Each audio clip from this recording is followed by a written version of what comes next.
안녕하세요. 사연에 빠지다의 DJ 민영입니다. 오늘도 두 가지 사연 준비되어 있는데요. 오늘의 사연이 재미있으셨다면 구독과 좋아요 버튼도 꾹 눌러주세요. 그럼 오늘의 사연 바로 만나볼게요. 안녕하세요. 저는 직장 생활하며 두 아이 키우고 있는 40대 유부녀입니다.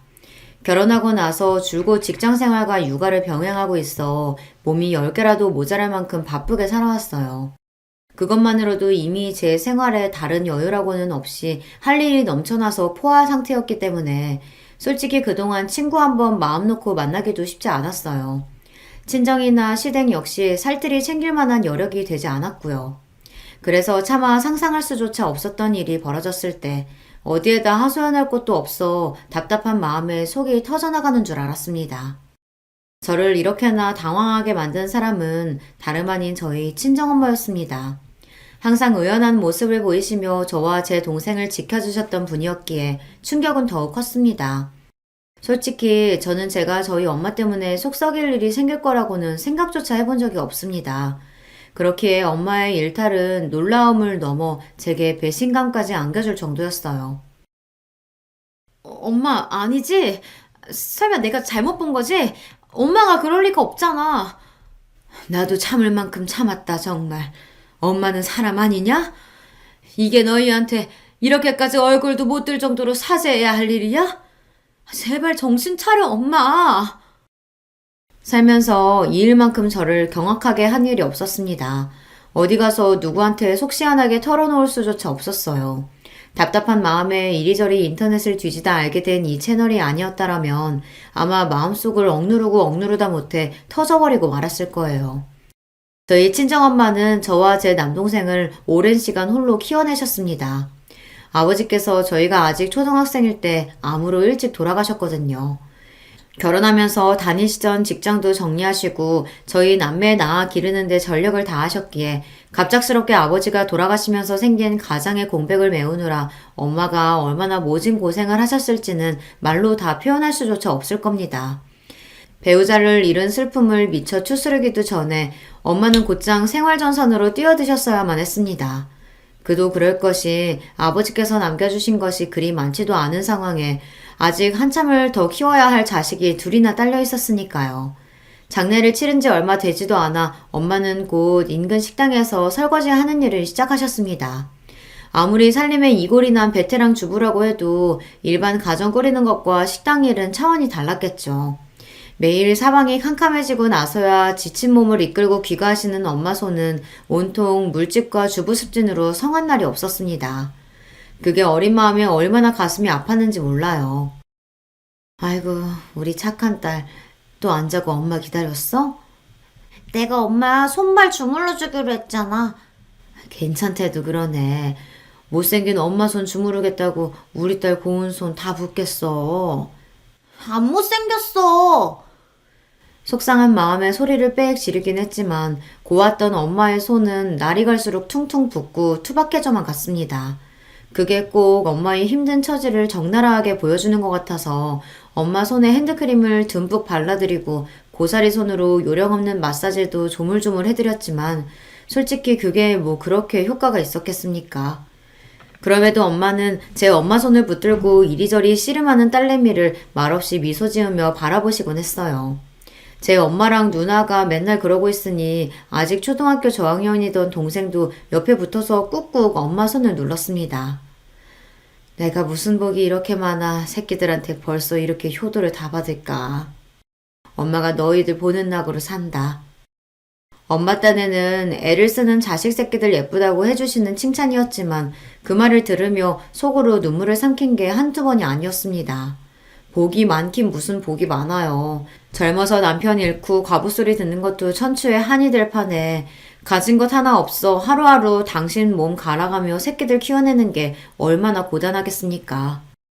저는 엄마 덕에 대학까지 잘 배워서 남편하고 둘이 벌어 새끼들 키우는 것도 힘들어 죽겠는데 그걸 여자 혼자 힘으로 해낸다는 게 어디 보통 일이겠어요.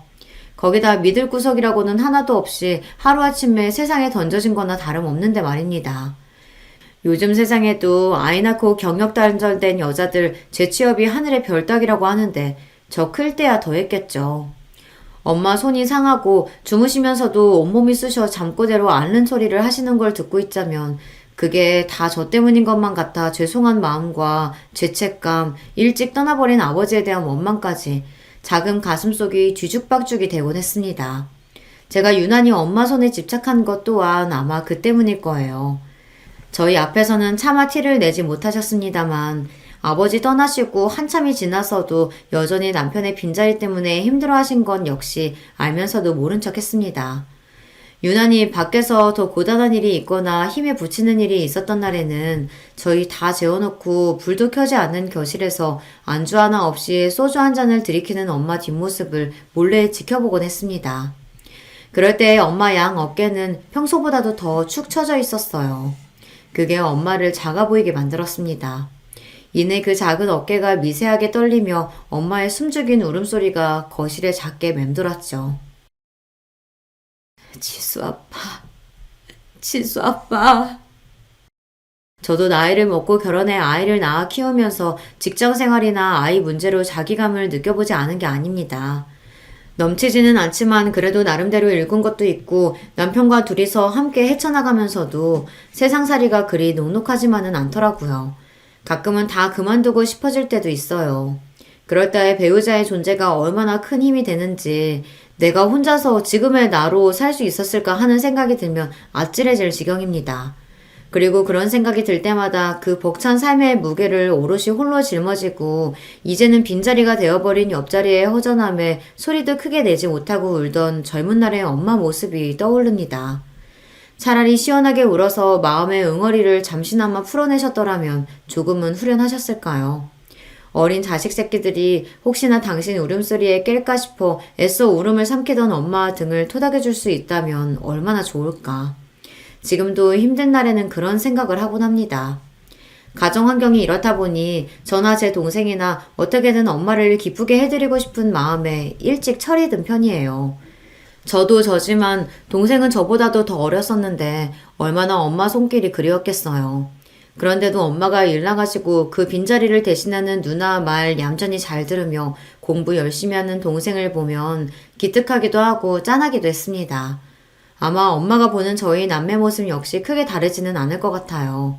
어떻게든 저들끼리 얼른 커서 제 몫을 하겠다는 아이들이 대견하기도 너무 일찍 철이 들어버린 아직은 조그만 자식들이 애처롭기도 하셨겠죠.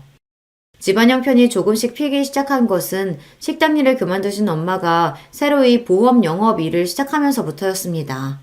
평소에도 그리 강골은 아니셨던 엄마셨기에 몇 년 동안 식당 일을 하신 것 자체도 무리가 많이 되셨을 터였습니다. 엄마가 그렇게 버틸 수 있었던 것은 오로지 새끼들 먹여 살려야 한다는 절박한 마음에서 비롯된 거였겠죠. 그야말로 정신력으로 버티셨을 겁니다. 주변 사람들도 이런 사정을 모르는 게 아니다 보니 그런 엄마를 안타까워 하셨습니다. 보험 영업 일도 지인의 권유로 시작하게 되었거든요. 엄마가 원래부터 사교적인 성격이신 건 아니었는데 환경이 사람을 만든다는 게 아주 틀린 말은 아니었던지 보험 일을 하기 시작하면서부터 열심히 사람을 만나고 다니며 영업에 열을 올리셨습니다. 그 또한 무던히도 노력하신 끝에 얻어낸 성과셨겠죠. 엄마가 너만 하던 때는 하도 수줍음이 많아서 친구 사귀는 것도 참 어려웠는데 오죽하면 새학년 올라가면 새로 친구 사귀어야 하니까 학교 가기 싫을 정도였어. 그런 성격도 변하긴 하더라. 내가 저 사람 한 사람 더 다가가서 일 따내면 그걸로 내 새끼들 입에 뭐라도 하나 더 넣어줄 수 있다고 생각하니 사람이 못할 일이 없더라. 지금 생각하면 나도 내가 어떻게 그렇게 뻔뻔스럽게 굴었나 싶어서 신기할 지경이라니까. 저랑 제 동생 다 시집장가 보내고 이제 죽어도 여한이 없다며 기분 좋게 취하신 엄마가 해주신 말씀입니다. 엄마의 노고야 저희 남매 모두 잘 알고 늘 감사하는 마음이었으나 본인 입으로 직접 저런 말씀을 해주신 건 그때가 처음이었습니다. 엄마는 후련하게 말씀하시는데 그걸 듣는 저랑 제 동생은 마음이 너무 아려서 눈물을 참느라 입술을 꽉 깨물어야 했어요. 이제 각자 가정을 꾸릴 수 있을 만큼 자식들 다 장성했으니 더 이상 그런 고생은 하지 마시고 편하게 지낼 수 있도록 최선을 다하리라 다짐했습니다.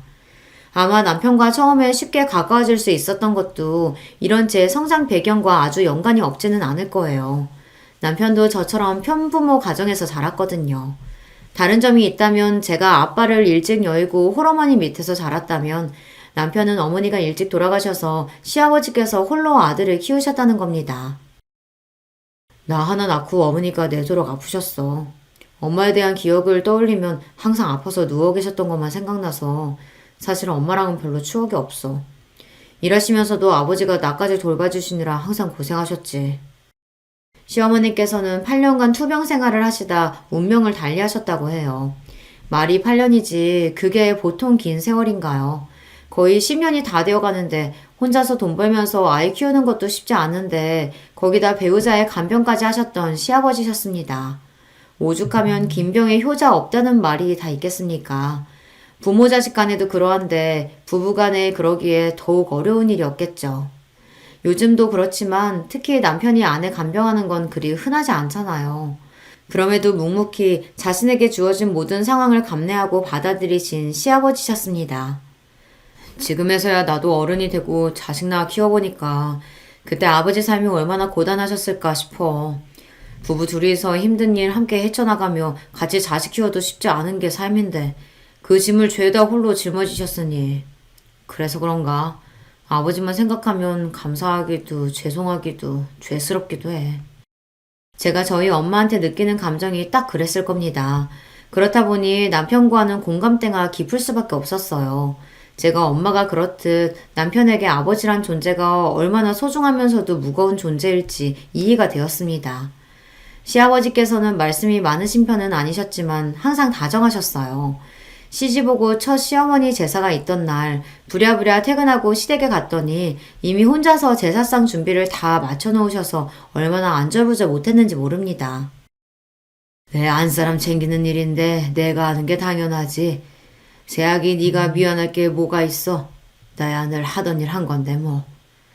무심한 듯 말씀하시지만 그 이후로도 제게 며느리로서 어떠한 의무를 강요하시거나 시댁 살림 일체에 단 한 번도 손대도록 두신 적이 없던 시아버지십니다. 이런 아버지의 영향인지 남편도 결혼 전부터 살림이나 요리가 아주 수준급이었어요. 저도 엄마 일하러 나가시고 안 계시는 동안 동생이랑 같이 이것저것 해먹으며 집도 나름대로 치운다고 치우며 살았는데 남편 하는 거에 비하면 그건 살림 축에도 못 듭니다. 시아버지께서도 손맛이 아주 좋으신 편이시니 이건 남편이 본인 아버지 보고 배운 게 맞겠죠. 어릴 적부터 아버지가 살림하시는 걸 보고 자라서 그런가. 나한테는 그냥 당연한 일이야. 여자고 남자고를 떠나서 사람이 성인이 됐으면 자기 밥 정도는 당연히 알아서 차려 먹을 줄 알아야지. 그러니까 당신도 괜히 결혼했다고 연애할 때보다 뭘 더 하겠다느니 그런 부담 가질 필요 없어. 본인 아버지 닮아 다정한 말을 참 무심하게도 하는 남편이었습니다. 엄마가 저희 남매 키우면서 하도 고생을 하셔서 그런가 사실 결혼에 대한 두려움이 있었던 저였거든요. 아마 남편의 저런 다정한 성정이 아니었다면 애를 둘이나 낳을 엄두조차 내지 못했을 거예요. 결혼 전에는 저처럼 편부모 가정에서 자랐다는 소리에 다소 걱정을 하시던 저희 엄마도 남편이 저한테 하는 걸 보고는 그만 정을 듬뿍 줘버리고 말았습니다. 요새 남자들은 우리 딸랑은 다르다더니 아무리 그래도 그렇지 조서방 같은 남자가 다 있구나 싶다. 우리 딸이 엄마 닮아 남자 보는 눈이 있네. 흐뭇하게 말씀하시는 엄마를 보니 괜히 쑥스러워서 마음에도 없는 말이 튀어나오더라고요. 남자 보는 눈은 무슨, 지금껏 우리 키운다고 그렇게 고생해놓고 그런 소리가 나와? 그거야 너희 아빠가 일찍 아파서 그랬던 거지. 너희 아빠도 타고난 성정은 다정한 사람이었어. 너희가 잘 기억을 못해서 그렇지. 너희 아기 때도 얼마나 물고 빨고 예뻐한 줄 알아? 나한테도 참 잘했고. 사람 병드는 걸 무슨 수로 미리 알았겠어. 너희 아빠 참 좋은 사람이었어, 지수야. 뜻밖의 훅 들어오는 아빠에 대한 이야기에 그만 눈시울이 시큰해지고 말았습니다. 애써 눈물을 꾹꾹 눌러 참으며 짐짓 아무렇지 않은 듯 화제를 돌렸습니다. 아빠 하나 가지고 그러는 거면 표본이 너무 적은 거 아니야? 엄마 결혼하기 전에 만난 남자친구들은 다 정했어? 남자친구들은 무슨... 내 팔자에 남자가 그리 많겠어? 그래도 참 좋았던 사람 하나는 있었지. 농담처럼 꺼낸 말인데 정말 누가 있기는 있었던 모양인지 잠시 젊었던 그 시절로 돌아간 것처럼 엄마 눈이 아련해졌습니다. 기껏해야 아빠 하나 만나고 시집 와서 내도록 고생한 줄 알았더니만 그래도 엄마한테도 훗날 추억할 만한 상대가 있었다는 생각이 들자 엄마도 여자였구나 하는 생각이 새삼 들더라고요. 도대체 얼마나 근사한 분이셨길래 우리 지은승 여사를 이렇게 추억에 짓게 만들어? 응? 얘기 좀 더 해봐, 엄마. 아유, 내가 괜한 소리를 다 했다. 딸내미 시집 갈 때가 되니까 괜히 나까지 기분이 말랑말랑해져서는. 다 늙어서 정말 주책이다. 그냥 못 들은 셈 쳐. 사람 궁금하게 만들어 놓고 이제 와서 그러는 게 어딨어. 말 좀 더 해보라니까? 그렇게 한참 투닥거려도 더 말씀해 주시지를 않더라고요. 엄마의 첫사랑 이야기라니 아빠가 엄마의 첫사랑이 아니었다는 것도 속으로 좀 놀라웠고 엄마한테도 감춰진 옛사랑이 있다고 생각하니 왠지 모르게 간지러운 기분이 들기도 했습니다. 결혼 전에 저도 시아버지께 이미 인사를 드린 바가 있었고 남편 역시 연애할 적부터 저희 엄마한테 참 살갑게 잘했어요. 두 분 모두 저희를 예쁘게 봐주신 덕분에 아직 저희끼리 결혼 이야기를 본격적으로 주고받기도 전부터 양쪽 어머니 아버지께서 저희 결혼을 기정사실로 받아들이고 계셨어요. 결혼 준비를 시작하면서 어른들 반대 같은 건 걱정해 본 적도 없었습니다. 사실상 허락이야 진작에 하셨던 거고 양가 부모님 상견례만 당연히 의례로 남아있을 뿐이었죠. 말이 거창해서 상견례지 남편 쪽이나 저나 식구가 참 단촐했습니다. 저희 집이야 어른이라고는 엄마 한 분에 형제도 남동생 하나가 전부였으니까요. 남편 쪽은 더했어요. 외아들인 남편 하나 보고 사별한 이후에도 시아버지께서는 단 한 번도 재혼 이야기를 꺼내신 적이 없다고 했습니다. 우리 엄마야 아버지 돌아가신 직후에 워낙 우리 집 상황이 안 좋기도 했고 목구멍이 포도청이었으니까 그렇다고 치더라도 자기네 집안은 그 정도는 아니었잖아. 집안 형편도 나 어릴 때보다는 여유 있다고 했고 분명 주변에서 재혼하라고 누구 소개시켜준 애 만에 가만히 뒀을 리가 없는데 지금껏 혼자시라니. 아버님도 참 대단하시다. 사실 남자 혼자 자식 키우면서 그 나이까지 홀로 지내는 게 쉬운 일이 아니잖아. 나라고 그런 얘기 왜 안 해봤겠어. 새엄마 생기면 혹시 구박당하지 않을까 하는 철없던 생각도 머리 좀 굵고 나서는 딱히 해본 적도 없고. 아무려면 우리 아버지 같은 사람이 재혼하면서 그런 것도 안 따지겠나 하는 믿음이 있었으니까. 그래서 내가 나도 이제 클 만큼 컸으니까 아버지도 연애 좀 하시고 좋은 아줌마 있으면 재혼도 하시랬더니 아버지가 뭐라고 하시는 줄 알아? 머리에 피도 안 마른 게 다 컸다는 소리는 잘도 한다면서 꿀밤 맞았어. 너 한참은 더 커야 한다고. 자기 재미 빼앗을 생각하지 말래. 당신은 이미 사랑은 질리도록 해봤으니 쥐뿔도 모르는 너나 무럭무럭 커서 장가 잘 갈 생각하라고. 와, 아버님이 어머님을 정말 많이 사랑하셨나 보다. 대단하신 아버님. 실은 나는 그건 잘 모르겠어.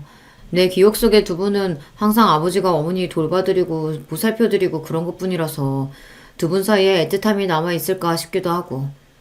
자기도 아버님 아프셨으니 이해하겠지만 간병이 쉬운 일도 아닌데 그걸 하루 이틀도 아니고 그 긴 시간 동안 했으니 어디 그게 사랑만으로만 가능하겠어?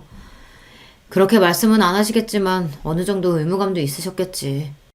나는 지금이라도 좋은 분만 나타나시면 아버지 그만 혼자 계셨으면 좋겠어.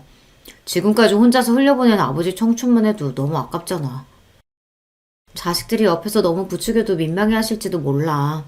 우리 엄마도 딸내미 시집 가기 전에 엄마가 먼저 시집 가야 하는 거 아니냐고 하면 말도 안 하는 소리 한다고 아직도 얼마나 부끄러워 하시는데.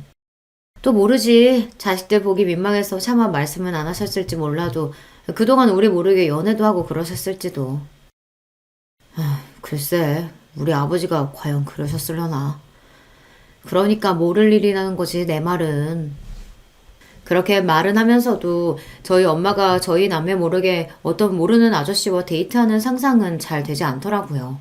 남편 역시 마찬가지인 것 같았습니다. 옆에 짝꿍이 없는 부모님 밑에서 자라다 보니 이런 상상도 하게 되고 기분이 이상했습니다. 어찌되었든 저희 엄마나 아버님이나 뒤늦게나마 좋으신 분 만나신다면 자식으로서 기꺼이 행복을 빌어드리리라는 마음만큼은 진심이었어요. 시간은 흘러 양가 상견례 날이 되었습니다. 앞서 말했듯 결혼 전 양가 인사라 상견례라는 표현을 쓰긴 했지만 사실상 서로 자식 잘 부탁드린다는 인사의 자리였어요. 저희 엄마는 남편을 이미 조서방이라고 부르고 계셨고 저는 시댁의 유일한 아가가 되었어요. 집안에 남자 어른이 없는 제 남동생을 남편이 친동생처럼 살뜰하게 챙겨주었기에 둘 역시 서로가 가족이라고 생각하고 허물없이 지내고 있었고요. 지수야, 엄마 진짜 괜찮니? 내가 신경 쓴다고 쓰긴 했는데 그동안 먹고 산다고 바빠서 워낙 꾸미고 살질 않아놔서 우리 딸 엄마 때문에 괜히 기죽으면 안 되는데. 무슨 소리야. 곧 시집갈 나보다 엄마가 훨씬 예쁘니까 쓸데없는 걱정하지 마세요.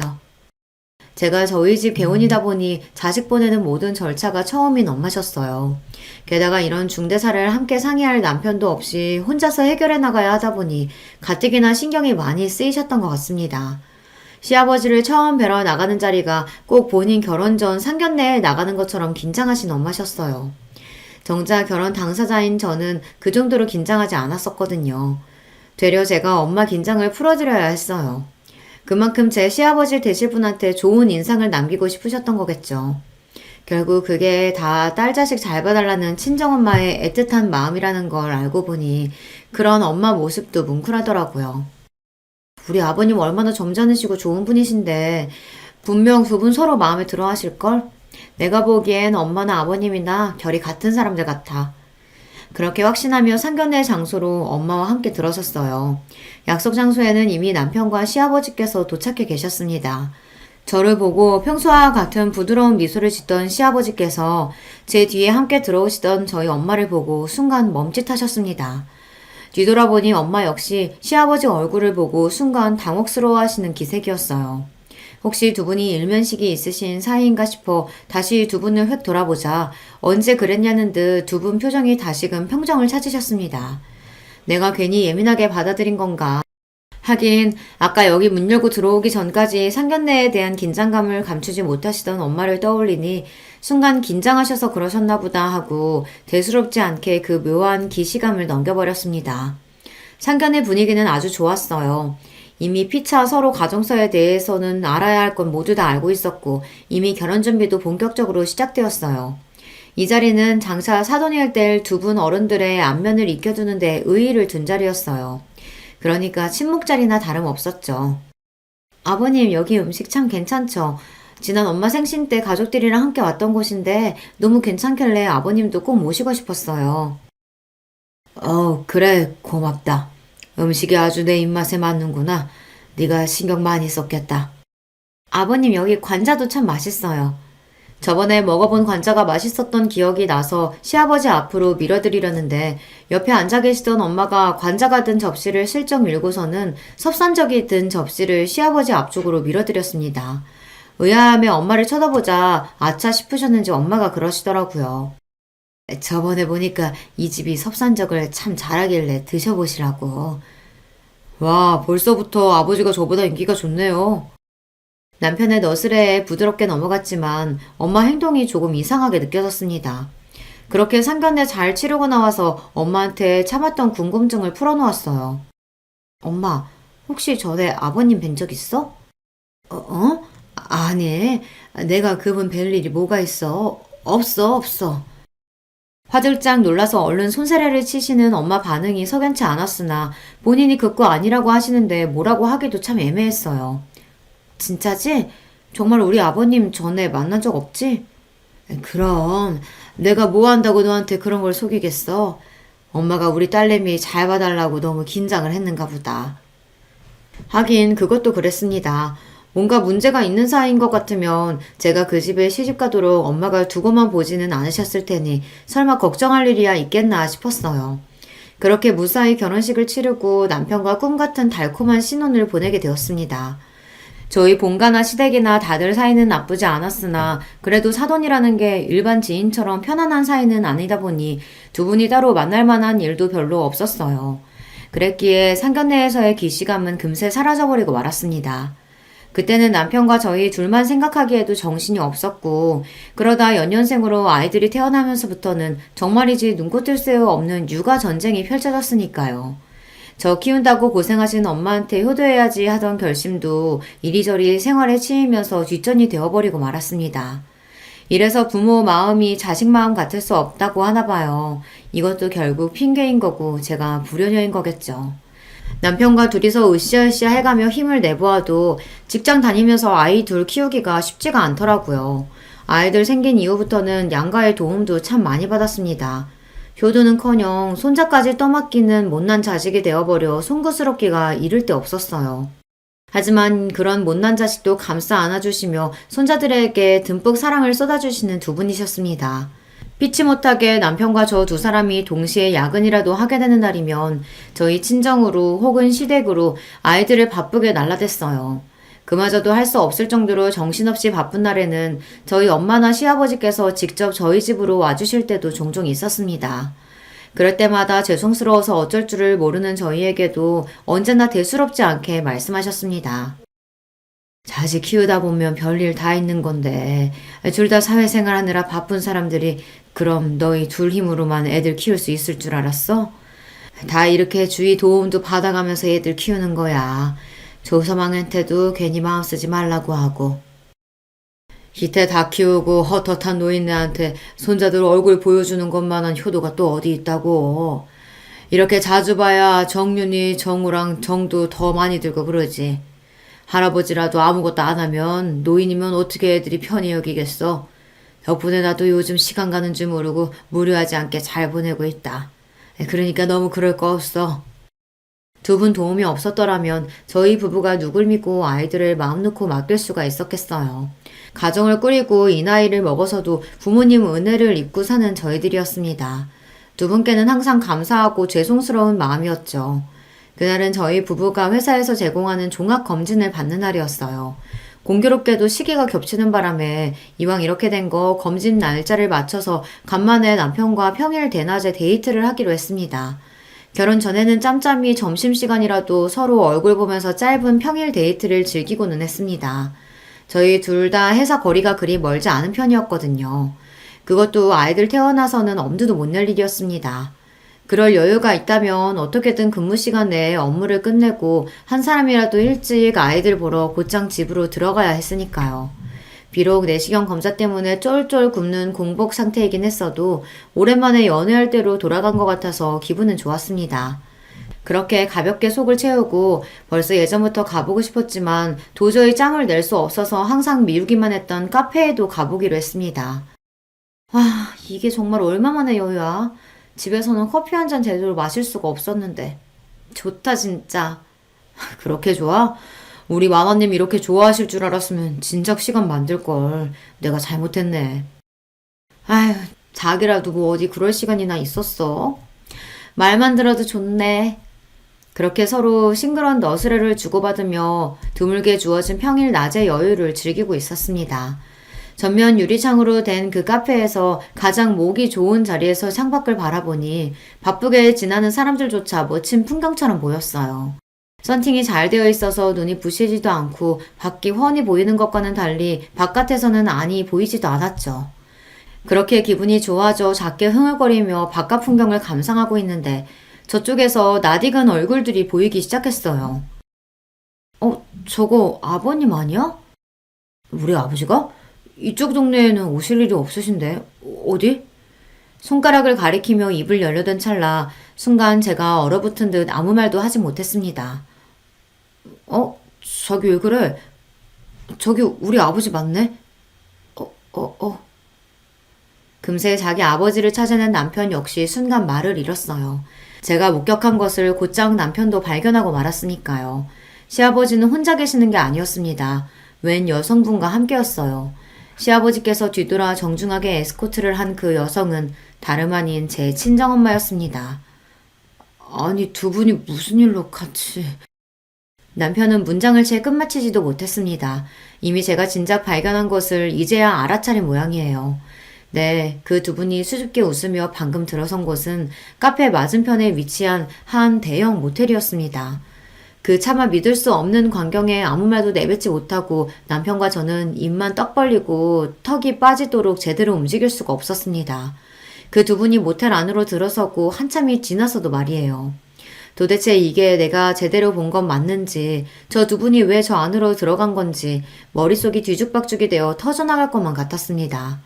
남녀가 같이 저 안으로 들어갔을 때 자연스럽게 전개될 상황에 대해서는 상상조차 하고 싶지 않았어요. 남이었으면 두 번 고민도 안 해보고 결론으로 직행했을 것을 어떻게든 다른 가능성을 만들어 보려고 용을 쓰고 있었어요. 정말이지 그것만은 안 될 말이었습니다. 어떻게 그럴 수가 있어요. 저희가 결혼한 지도 이제 10년이 다 되어가고 있었습니다. 도대체 저 두 분이 언제부터 저런 관계였던 건지, 자식들이 서로 결혼해서 손자들까지 봤는데 어떻게 저럴 수가 있는 건지 생각하면 할수록 더 미쳐버릴 것만 같았죠. 남편도 차마 입을 떼지 못하고 있었습니다. 어떻게 쉽게 입을 열 수 있겠어요. 그렇게 말을 고르고 고르다가 결국 그 두 사람에 대한 배신감에 제 인내심이 폭발하고 말았습니다. 어떻게 저럴 수가 있어? 어떻게? 여보, 일단 좀 진정하고. 당신 너무 흥분했어. 내가 지금 흥분 안 하게 생겼어? 내 앞에서 지금 무슨 일이 벌어졌는데? 알아, 나도 알아. 일단 집으로 가서 얘기하자, 어? 주변에 사람이 있든지 말든지 격한 감정을 주체하지 못하는 저를 남편이 간신히 달래서 겨우 집으로 왔습니다. 집으로 오는 내내 흥분을 가라앉히지 못해서 저도 모르게 숨소리가 쌕쌕 새어나갔습니다.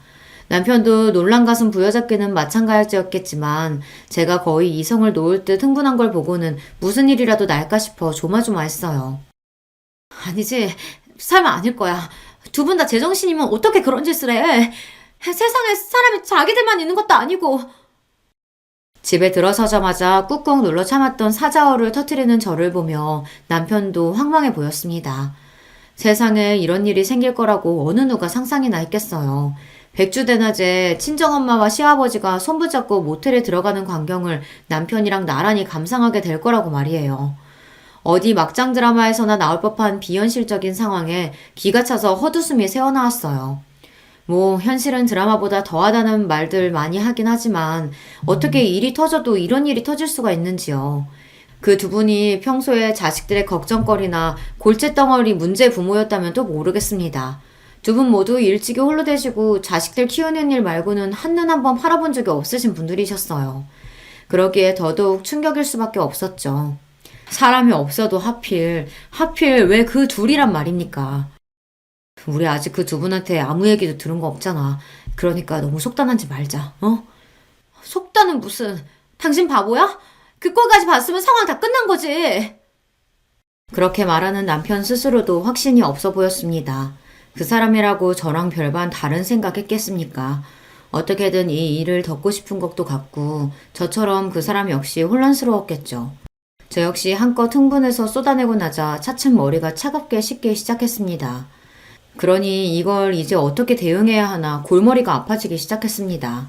이대로 모른 척 지나가느냐, 대놓고 이 일탈을 그만둘 것을 종용하느냐 결정을 해야 했으니까요. 당신은 어쩔 생각이야? 남편이 쉽게 답을 하지 못했습니다. 아무려면 쉽게 답할 수 있는 문제가 아니었죠. 남편에게 물으면서도 저 역시 갈피를 잡지 못하고 있었으니까요. 그렇게 아버지 옆에 누군가 있길 바랬는데 하필이면 왜? 참다 남편 역시 감정을 토해내기 시작했어요. 제 말이 바로 그 말이었습니다. 한편으로는 두 사람 중 누가 먼저 접근해서 그 사달이 난 건지도 의문이었어요. 팔은 안으로 굽는 법이니 저희 엄마가 그럴 리 없다고 생각하면서도 지금껏 제가 봐온 시아버지 역시 그런 경우 없는 분이 아니라는 것을 떠올리자 속마음이 다시금 복잡해졌어요. 애초에 못 봤으면 모를까. 봤는데 어떻게 없는 일이 돼. 아버지하고는 내가 얘기해볼게. 당신은 어떻게 할래? 얘기를 해도 각자 부모님 각자 알아서 맡아서 처리하자는 뜻이었어요. 하긴 제가 시아버지한테 뭐라고 그러겠어요. 남편이 저희 엄마한테 뭐라고 그러겠어요. 얘기를 한다고 치면 그게 맞기는 하죠. 문제는 엄마와 그 문제로 이야기를 꺼내는 자체가 엄두가 나질 않았던 거죠. 나는 생각 좀 더 해볼게. 간신히 그렇게만 대답했습니다. 그렇게 며칠간 불면의 밤이 찾아왔어요. 처음에는 차마 믿고 싶지 않은 현실에 대해 부정하다가 더는 부정만 하고 있을 수 없게 되자 두 분에게 원망스러운 마음이 들었습니다. 세상에 널리고 널린 게 남자고 여자인데 왜 하필 저 두 사람이란 말입니까? 그 둘만 아니었다면 남편이나 저나 얼마나 두 팔 벌려 환영할 상황인데 이를 이렇게 만든 두 사람 때문에 참담한 심정이었습니다. 그러나 그런 마음도 잠시 그동안 여자로서 너무나 외롭게 산 엄마를 알기에 가슴이 아팠습니다. 자식들 키우는 동안 다는 몰라도 엄마한테 접근하는 아저씨들 없지 않다는 것 정도는 알고 있어요. 여자 혼자 애 키운다고 우습게 여기는 쳐죽일 놈들도 있었습니다. 그런 인간들 때문에 엄마 곁에 남자들에게 한때는 공격적이었던 적도 있었어요. 그건 엄마 역시 마찬가지였습니다. 그런 질 떨어지는 인간들에게 엄마는 항상 단호했으니까요. 그런 엄마가 마음을 연 상대가 시아버지라는 겁니다. 엄마라고 모를 리가 있겠어요. 인생의 모든 것을 자식에게 맞춰 사신 분들이세요. 자식들 생각하면 안 될 일이란 걸 누구보다 잘 아시는 분이 그러셨을 때는 그만큼 마음이 깊다는 뜻이겠죠. 사실 그게 더 걱정이었습니다. 차라리 가볍게 스쳐 지나가는 바람이었다면 이렇게까지 걱정할 일은 아니었을지도 모르죠. 하지만 저희 엄마도 시아버지도 쉽게 마음 내주실 만한 분들이 아니셨어요. 모르긴 해도 그 두 분 사이가 여간 깊지 않을 거라는 생각에 가슴께가 꽉 막히는 기분이었습니다. 여기까지 결론을 내고 보니 모른 척하고 지나가려고 해도 그럴 수 있는 일이 아니라는 걸 깨달았죠. 결국 무거운 마음으로 엄마와 대면하게 되었습니다. 오랜만에 딸내미가 데이트 신청했다고 마냥 기쁘게 나오신 엄마 얼굴을 보니 화가 남과 동시에 엄마 인생이 가여워서 심장이 쥐어짜는 듯 했습니다. 저는 화내지 않으려 애써 마음을 가라앉히고 차분하게 물어봤어요. 엄마, 요새 만나는 사람 있어? 어? 엄마가 눈에 띄게 당황하기 시작했습니다. 찔리는 구석이 있으니 더 그랬겠죠. 흥분하지 말자 속으로 다시 다짐하며 본론을 꺼냈어요. 그게 우리 아버님이야? 엄마 표정이 새파랗게 질려버렸습니다. 찻잔을 쥔 손이 덜덜 떨렸어요. 제 눈도 마주치지 못하는 걸 보자 이렇게 자식 앞에서 죄인처럼 굴 거면서 어쩌자고 그런 일을 벌였나 싶어 순간 화가 치밀어 올랐습니다.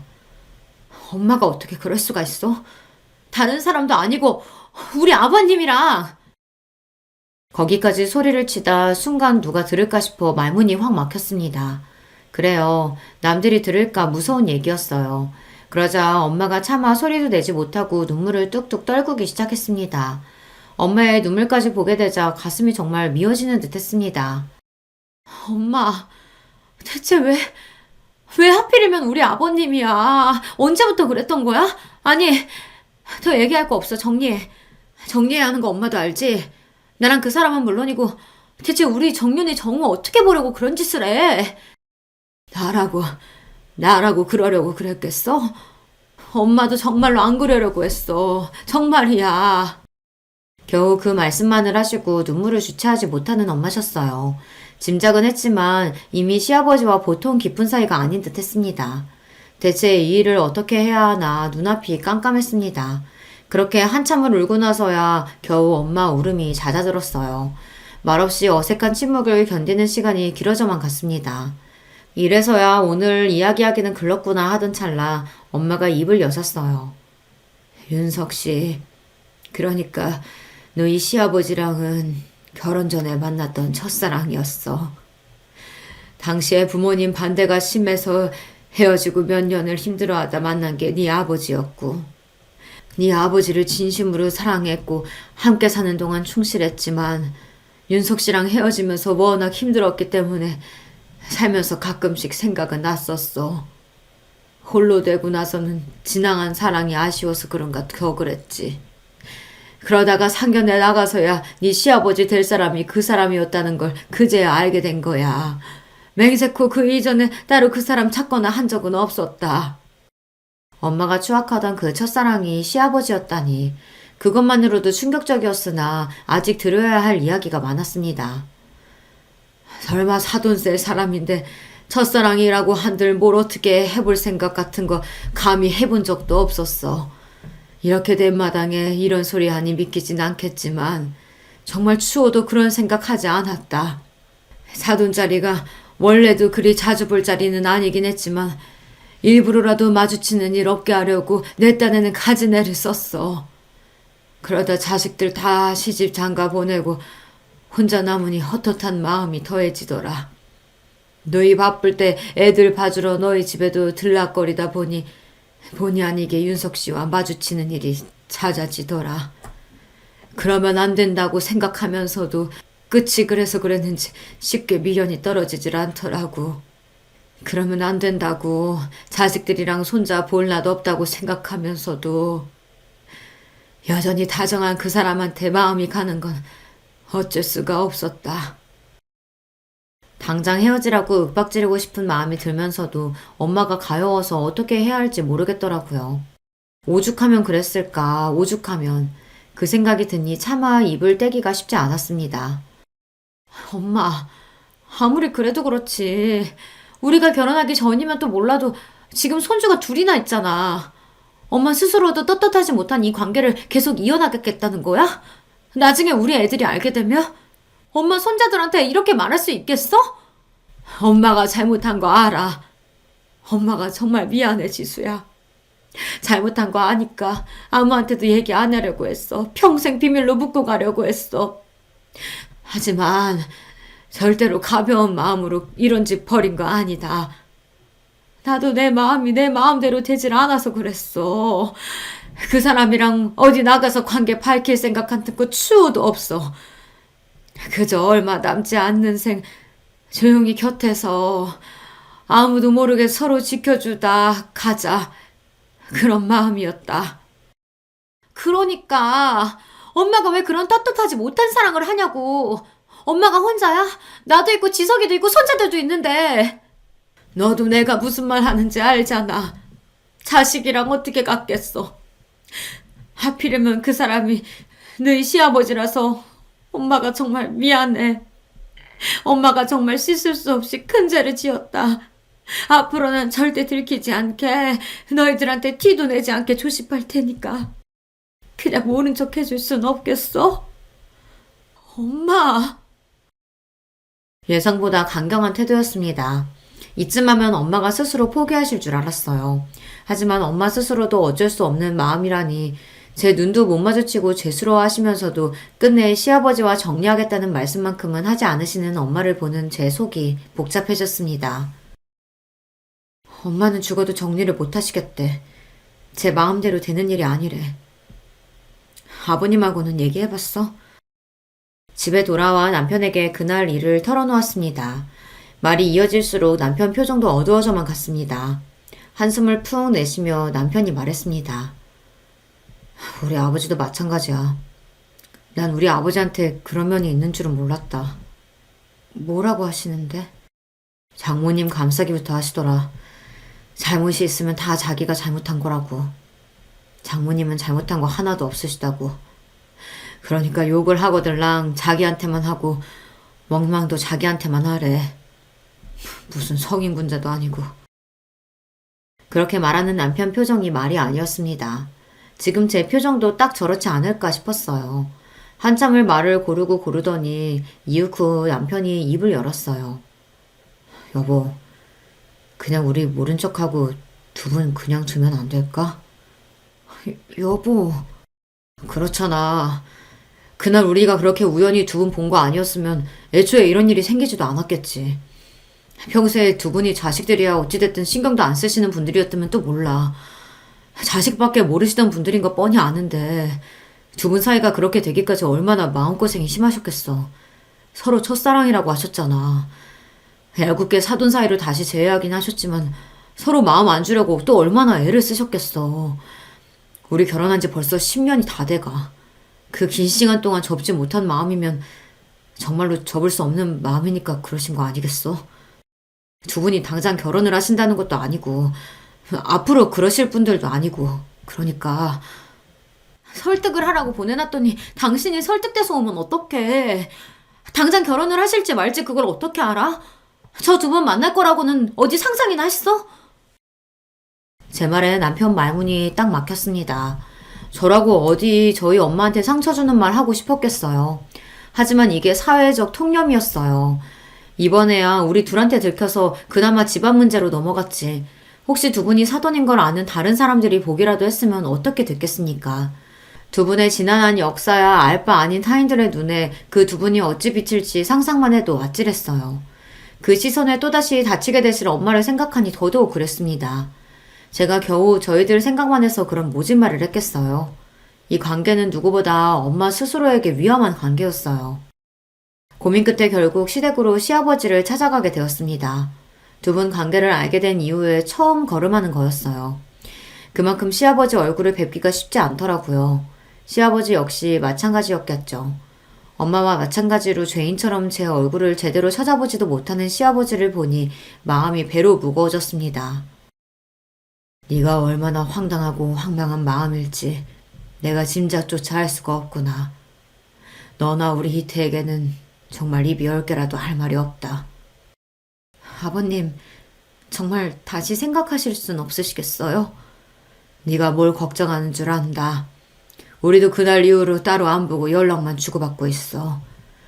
너희들을 허락받고 만난 건 아니었지만 모르면 몰라도 너희가 알고 있는데 너희 허락받지 않고 만나는 건 정말 너희를 기만하는 것 같아서.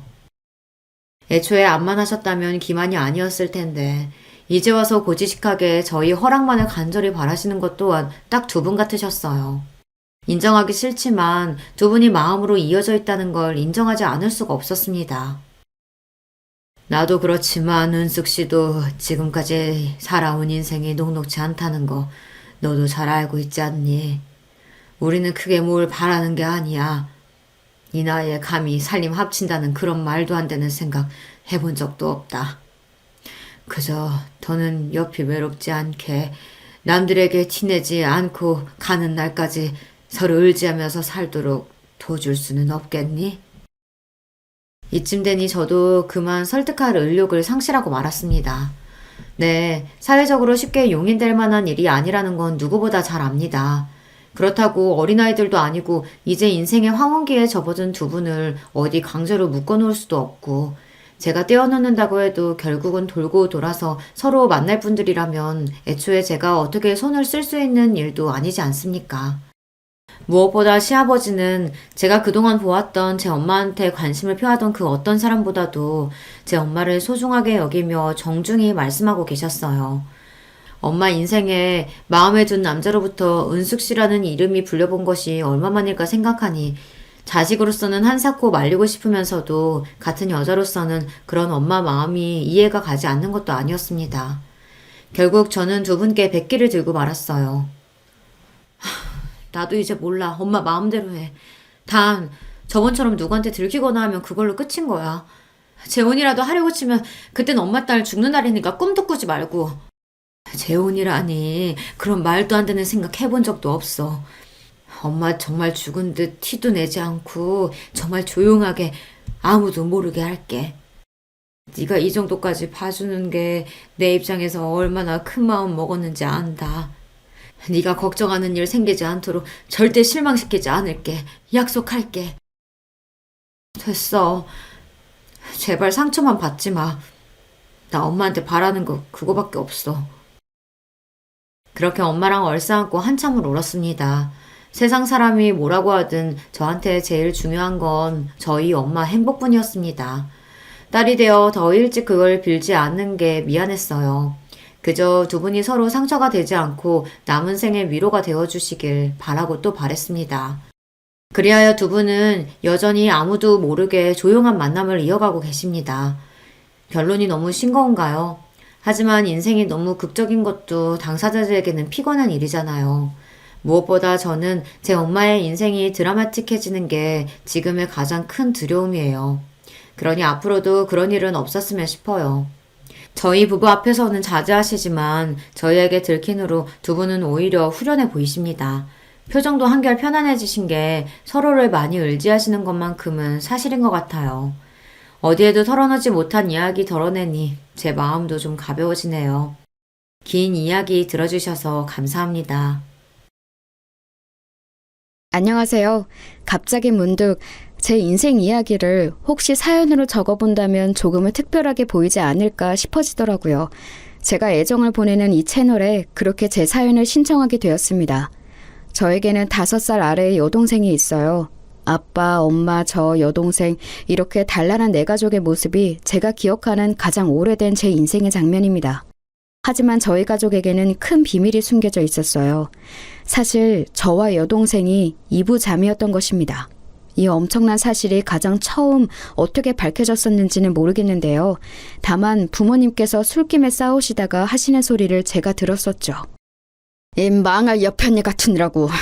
내가 이럴 줄 알았어. 진작 수상하다고 생각을 했었지. 서윤이가 내 딸이 아니라는 생각 내가 진작부터 하고 있었다고! 언제는 서윤이가 세상에서 제일 예쁘다면서? 첫째보다 둘째가 더 귀엽고 사랑스럽다고 할 때는 언제고 이제는 서윤이를 아예 모른 척하려고 해? 당신 입으로 서윤이를 평생 끼고 살겠다고 했었잖아. 당신 미쳤어? 그건 서윤이가 내 딸이 아닌 걸 몰랐을 때의 이야기지.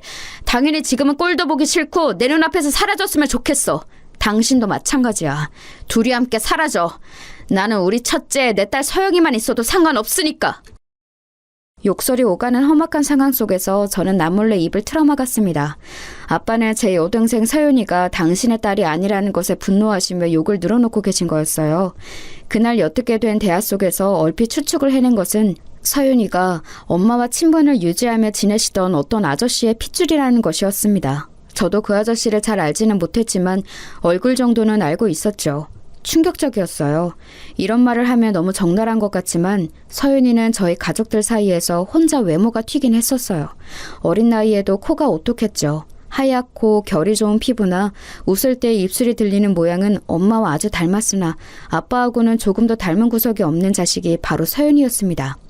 당연하리만치 함께 동네를 누비면 저희를 잘 모르는 이웃들은 자매인 걸 전혀 눈치 못 챘어요.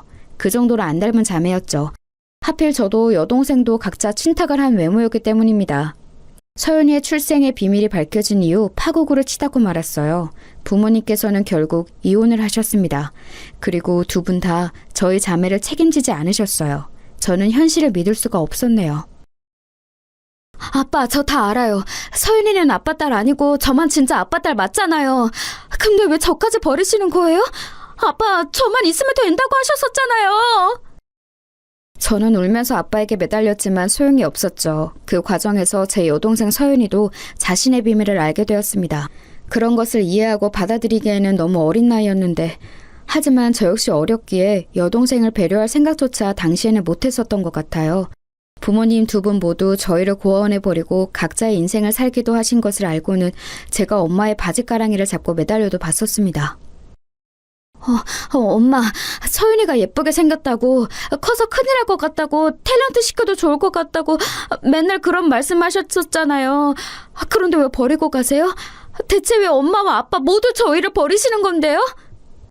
서영아, 이거 놔. 너희를 사랑하지만 없는 형편을 감수하면서 책임지고 키울 정도로 사랑하는 건 아니야. 나는 지칠 대로 지쳤어. 이제 내 인생을 새로 살고 싶어. 너도 크고 나면 나를 어느 정도 이해해줄 거라고 믿을게. 알아서 잘 살아라. 너무나도 큰 상처가 되었습니다. 저희 자매는 졸지에 고아가 되었어요. 친척들은 가뜩이나 왕래가 없었지만 이제는 아예 연락들을 싹 끊고 돌아선 지 오래였습니다. 저희 자매에게는 아무도 없었어요. 고아원의 생활이 시작되었고 서윤이는 은근히 괴롭힘을 당했어요. 얼굴이 예쁘장해서 눈에 띄었는데 고아원 아이들이 시기 질투를 한 거였죠. 그럴 때마다 서윤이는 저에게 달려왔고 저를 의지했습니다. 처음에는 그게 귀찮고 싫었어요. 부모님께서 이혼을 하신 것이 고아원 생활을 하게 된 것이 모두 다 서윤이 탓인 것만 같아서 어린 마음에 화가 풀리지 않았습니다. 하지만 서윤이가 제가 자기 목숨줄이라도 되는 것 마냥 간절하게 저를 붙잡고 의지하는 모습을 보며 서서히 마음을 고쳐먹었어요. 그 이후로는 제가 서윤이를 지키는 방패가 되었죠. 그건 저에게도 잘된 일이었습니다. 왜냐하면 덕분에 제가 버틸 수 있었거든요. 어린 여동생을 든든하게 지켜주는 것, 이런 의무감을 가지니까 목표의식이 생겨서 하루하루를 살아갈 수 있었어요. 학교에서는 제가 딱히 말을 한 적도 없건만 제가 고아원 생활을 하고 있다는 것을 모두가 알았습니다. 저는 왕따였어요. 고아원에서 산다는 이유로 왕따가 되었고 선생님들께도 외면을 받았습니다.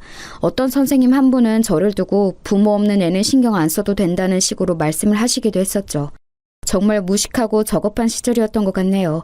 어린애가 받을 상처 따위는 신경 안 쓰는 나쁜 어른들 때문에 저는 더욱 고립되었고 서러워서 미치는 줄 알았어요.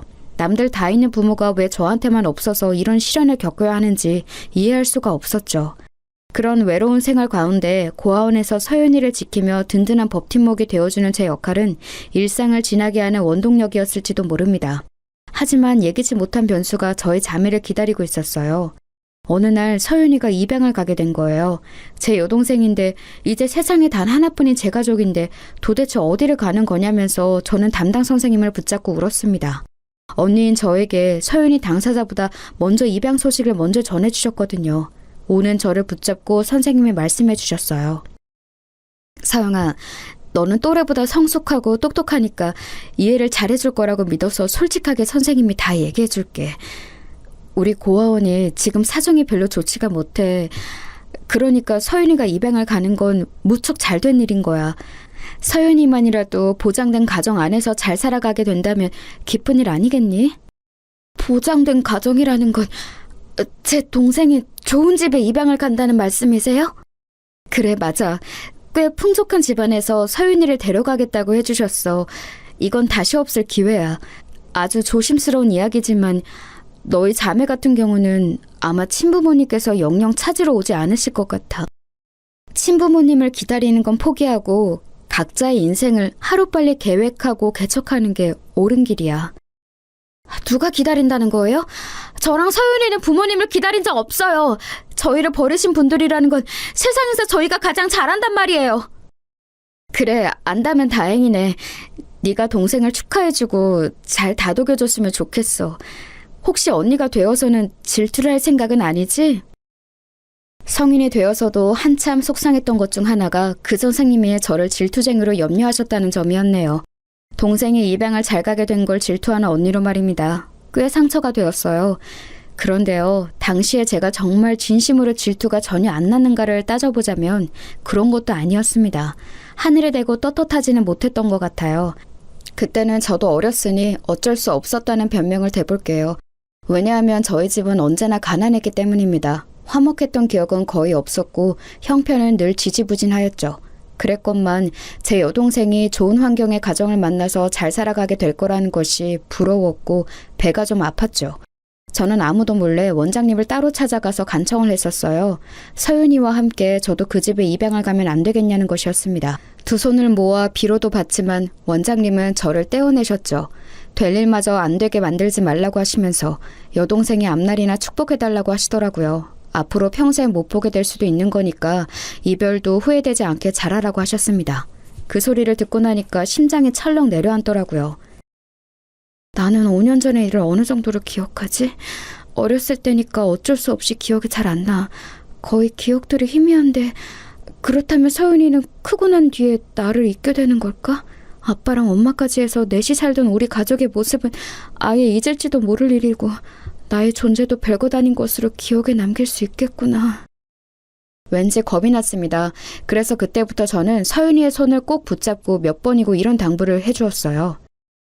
서윤아, 너 절대로 나 잊어버리면 안 돼. 이제 앞으로는 네가 커서 나한테 연락을 해줘야 돼. 네가 나를 찾아야 돼. 왜? 그럼 언니는 나한테 연락 안 할 거야? 언니는 나 안 찾아올 거야? 엄마가 우리 버린 것처럼, 아빠가 우리 버린 것처럼 언니도 나한테 그렇게 하는 거야? 얘가 무슨 소리를 하는 거야? 그런 건 절대 아니야. 그냥 너하고 이제 헤어지면 우리가 만날 길이 어려워지니까 그러는 거야. 나는 너를 찾을 수 없으니까 네가 나를 찾는 수밖에 없어. 내가 여기에다가 다 적어놨으니까 이거 꼭 잃어버리지 말고 머릿속에도 외우고 있어. 알았지? 저는 최고로 아끼는 예쁜 노란 색감의 색종이에다가 너무 아끼는 나머지 필통에서 꺼내지도 못했던 사인펜으로 제 이름과 생일과 고아원 주소를 적었어요. 부모님의 성함도 적었었네요. 그런 것들을 줄줄이 적은 걸 서윤이에게 건네주었는데 제법 의연한 얼굴로 알겠다고 하더군요. 그 모습에 안심이 되면서도 섭섭했습니다. 야, 이 바보야. 가기 싫다고 그래야지. 언니하고 떨어지기 싫다고. 입양 가기 싫다고 그래야지. 너는 진짜 세상에서 제일 바보인 동생이야. 너 이제 내 동생 하지 마. 아니야, 언니. 나 언니하고 떨어지기 싫어. 떠나기 싫어. 계속 언니 동생하고 싶어. 아빠가 나는 가짜 딸이라고 그랬으니까 언니가 나 귀찮아서 멀리 보내버리는 줄 알았어. 나를 진짜 동생이라고 생각해주지 않는 줄 알았어. 그때 서윤이가 눈물 콧물을 다 흘리면서 저에게 말했고 저 역시 엉엉 울기 시작했습니다. 저도 어렸던 때인데 서윤이는 얼마나 더 어렸을까요? 그 어리대 어린 아이의 입에서 그런 말들이 나왔다는 게 지금 생각해도 제 가슴을 아프게 울립니다. 서윤이를 붙잡고 숨이 넘어가도록 울던 그때 제 가슴 안에서 질투 같은 얄팍한 감정들은 모두 눈물과 함께 녹아내렸어요. 오로지 여동생의 안녕을 바라는 언니의 절절한 심정이 되어 있었지요. 그날에 깨우쳤던 것 같아요. 사실 저희 자매는 고아원에 버려지기 이전부터 서로에게 서로뿐이었다는 것을 말이죠. 애틋하게 서로의 손을 꼭 붙잡은 채 입양날까지 얼마 남지 않은 짧은 기간을 소중히 보냈어요. 씩씩하게 굴던 서윤이는 막상 입양 가는 날이 되자 저에게 매달려 다시 울음을 터뜨렸습니다. 왜 저와 떨어져야 하는지 모르겠다고 했어요. 선생님들이 곤란해하실 정도로 서윤이가 정신을 못 차리고 울자 저는 구석으로 서윤이를 데리고 가서 또박또박하게 전해주었습니다. 울지 마, 뚜! 앞으로 이렇게 울면 안 돼. 그러면 네가 그 집에서 미움받을지도 몰라. 또 버림받는 건 슬프잖아. 그렇게 되면 안 돼. 알았지? 서윤이 너는 내 동생이지만 정말로 예쁘게 생겼어. 그러니까 예쁨 받을 수 있을 거야. 정신 똑바로 차리고 잘 살아야 돼.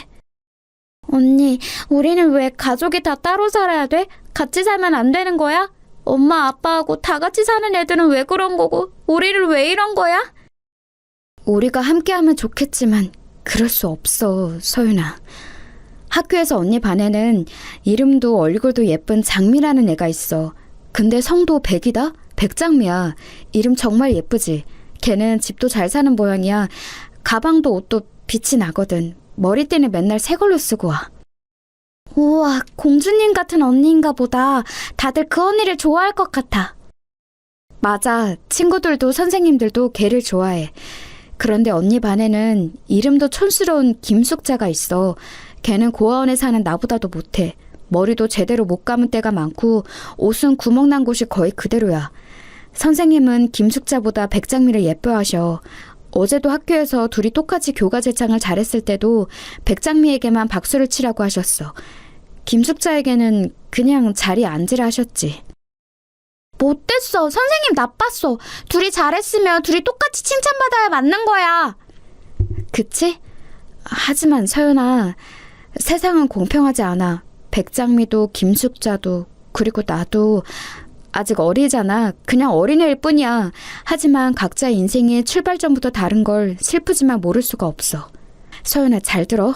우리는 남들보다 좋은 출발을 하지 못했어. 타고난 게 없어. 싫어도 인정해야 돼. 그게 사실이니까. 그렇기 때문에 너는 가야 하고 나는 남아야 돼. 가서 잘 살아.